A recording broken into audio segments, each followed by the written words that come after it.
افراتفری اور خوف پیدا ہوتا ہے جو شکست کا باعث بنتا ہے۔ اہل ایمان کو اس طرح کی خبروں کو رسالت مآب صلی اللہ علیہ وآلہ وسلم کے گوش گزار کرنے کا حکم دیا گیا ہے۔ نبی کریم صلی اللہ علیہ وآلہ وسلم اس طرز کی خبروں کی تصدیق یا تردید فرماتے تھے۔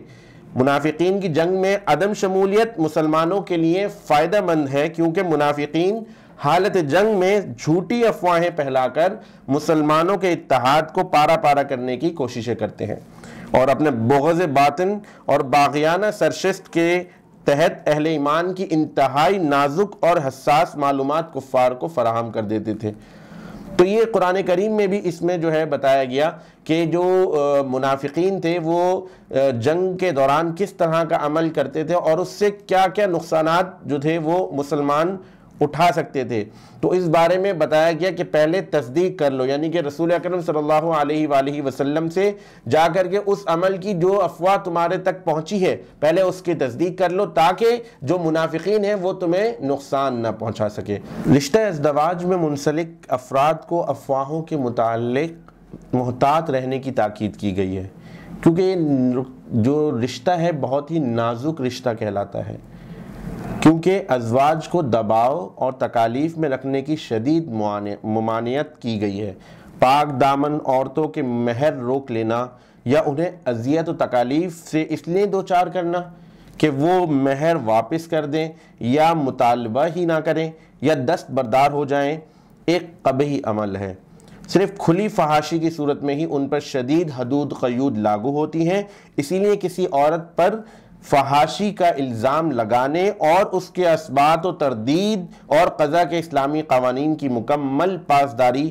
بہت ضروری ہے۔ سورہ نساء آیت نمبر 19۔ تو ناظرین اس بارے میں بھی ہمیں بڑی جو ہے نا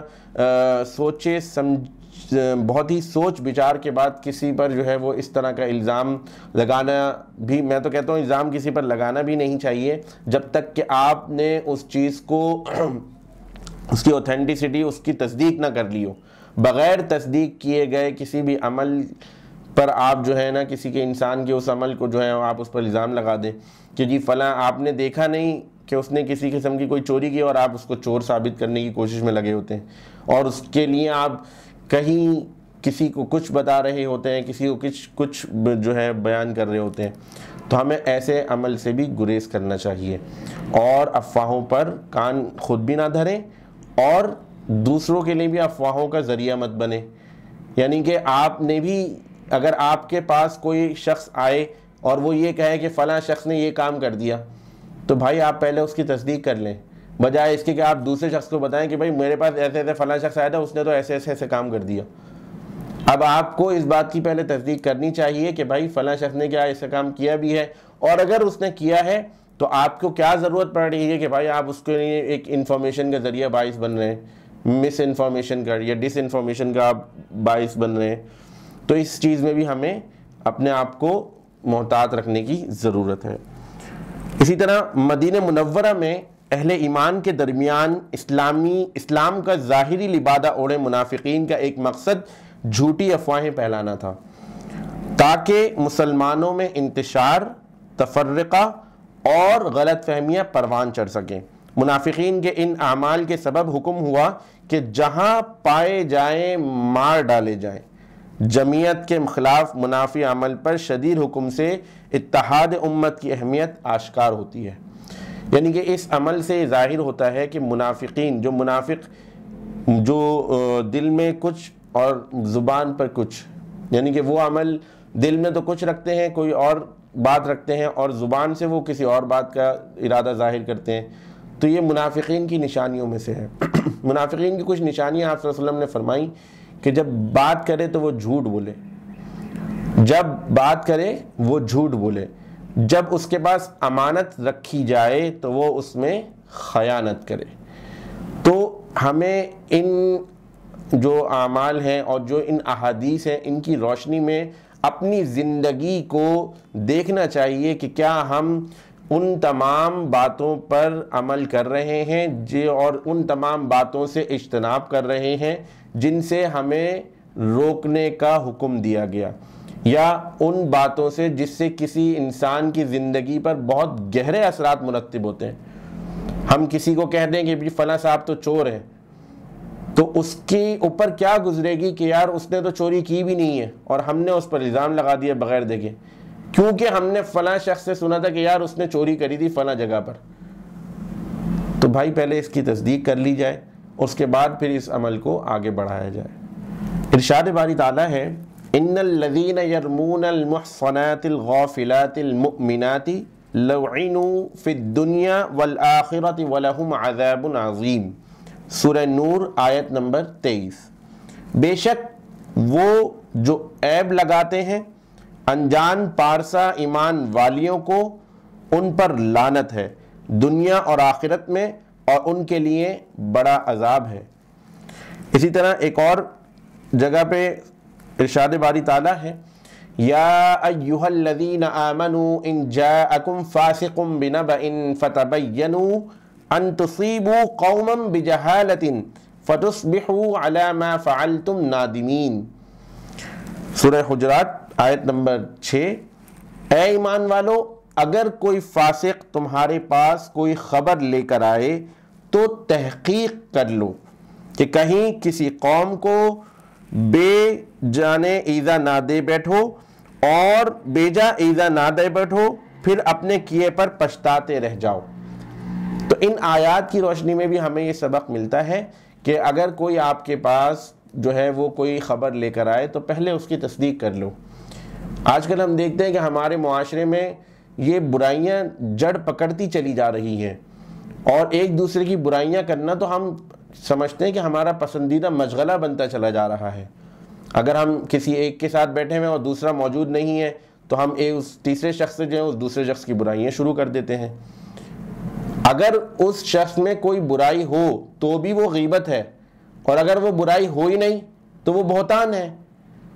تو ایک صورت میں تو آپ ایک مردار کا گوشت کھانے کے مترادف ہے اگر آپ غیبت کر رہے ہیں اپنے مسلمان بھائی کی،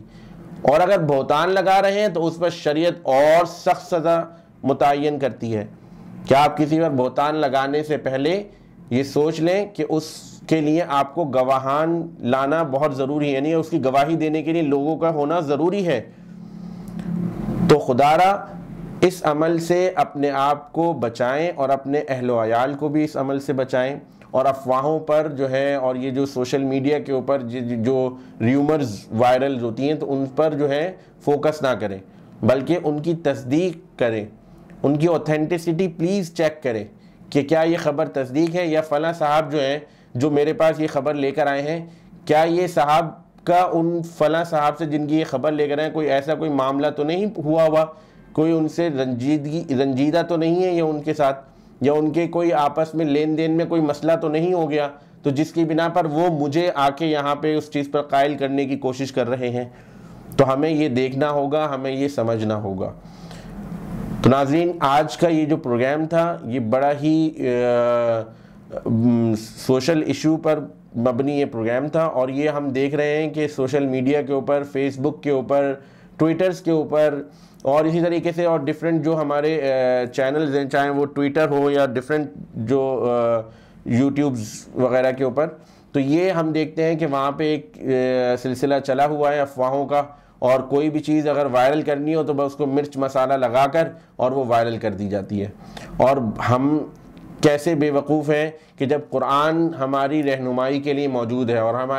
ہمیں بار بار ان باتوں کی نشاندہی کر رہا ہے کہ جو منافقین ہیں وہ تمہارے دلوں میں اس طرح کی چیزیں ڈالیں گے، وہ تمہارے لیے ایک فتنے کا باعث بنیں گے، تو آپس میں اتحاد کی فضا کو قائم رکھنا ہے، اور اتحاد کی فضا جب ہی قائم رہے گی جب آپ آپس میں اس طرح کی جو افواہیں ہیں ان پر کان نہ دھریں اور کوشش کریں کہ ان کی تصدیق کر لیں اور اس کے بعد کسی بھی چیز کو جو ہے آگے بڑھائیں۔ تو ناظرین، آج کے اس پروگرام میں ہم نے جو ہے وہ جو ہماری جو ریومرز تھی اور افواہیں اس کے اوپر ہم نے بات کری۔ پروگرام کرنے میں اگر مجھ سے کوئی غلطی ہو گئی ہو یا کوئی کوتاہی ہو گئی ہو تو میں اپنے رب کے حضور معافی کا خواستگار اور توبہ کا طلبگار ہوں۔ اپنے میزبان انجینئر حافظ محمد ارسلان سعید کو اجازت دیجیے۔ انشاءاللہ اگلے پروگرام میں نئے موضوعات کے ساتھ آپ کے سامنے حاضر ہوں گے۔ السلام علیکم ورحمۃ اللہ۔